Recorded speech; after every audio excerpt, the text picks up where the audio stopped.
Now at 5, surviving a stroke. It's a potentially life-threatening disease we often associate with older people. But we've learned it's becoming more common among young people. As some of you may know, last October, that 6-letter word took on a whole new meaning for one of our own. There's this fear that no one can prepare you for. Because the way that I look at it, I'm 27 years old and I had a stroke. Now, more than 4 months later, Caroline is sharing her story with the hope it can help others. It's a story you'll see only on Eyewitness News. Well, Shannon and Mike, it was the most exciting time of our lives. We had just gotten married, came home from our honeymoon, and then tragedy struck. It was 135 days ago that I had my stroke. And I throw out a random number like that sometimes to remind myself that time truly does heal. What I've learned through my recovery is that sometimes the emotional journey back to you can be just as hard as the physical one. Here's my story. Our lives are defined by moments. I, Caroline, take you, Travis, to be my husband. I promise to be faithful to you. In good times and in bad. In sickness and in health.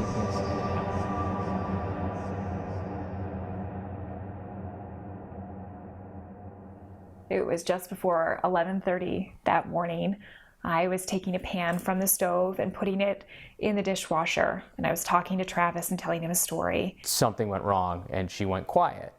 And so I asked her, hey, what's going on? And when she came back up, she was slurring her speech and she was shaking. My vision was lost. Everything just went black. What I didn't realize in that moment was that Travis had noticed that the left side of my face was drooping. And at that point, I realized something was really, really wrong. And so I called 911. Within about 30 seconds, we heard the ambulance come down the street. He went outside to get the first responders, and they carried me out the door, and I talked to them the entire ride to Norwood Hospital. I sat there and waited. I, at one point, heard a doctor come into the nurses area and said, we need a room. We need to make room. We have a 27-year-old female that is having a stroke. That's when the doctor came in, and he said to me, hey, hon, we just talked to your husband. He knows you've had a stroke, and we need to get this CAT scan done right away because we have to make sure your carotid arteries aren't compromised. I've never been so scared. We've been married for a week and a half. And all of a sudden, like, everything changes. And finally, around 11:30 that night, we were taken by ambulance from Norwood Hospital to Boston Medical Center. We stayed in the hospital for 4 days, and that Friday afternoon, we were able to go home. And when we got discharged, they handed me this piece of paper, and it's still hanging on our fridge right now, and it listed everything that I needed to know if I physically hurt during my recovery. They don't give you a piece of paper to tell you what happens when you emotionally hurt during that time. No one warned me that when I walked through my apartment door and I was smiling because I was so happy to be home, that I would also relive the moment that I was taken out on a stretcher. There's not a piece of paper that tells you it's okay to fall asleep every night. You don't have to be afraid that you're not going to wake up the next morning. Because I would lay in bed and I would be exhausted because my brain hurt so bad. And I wouldn't want to fall asleep because I was afraid that Travis was going to wake up in the morning and I was going to be dead. I think we both consider ourselves really lucky because it was not nearly as bad as it could have been.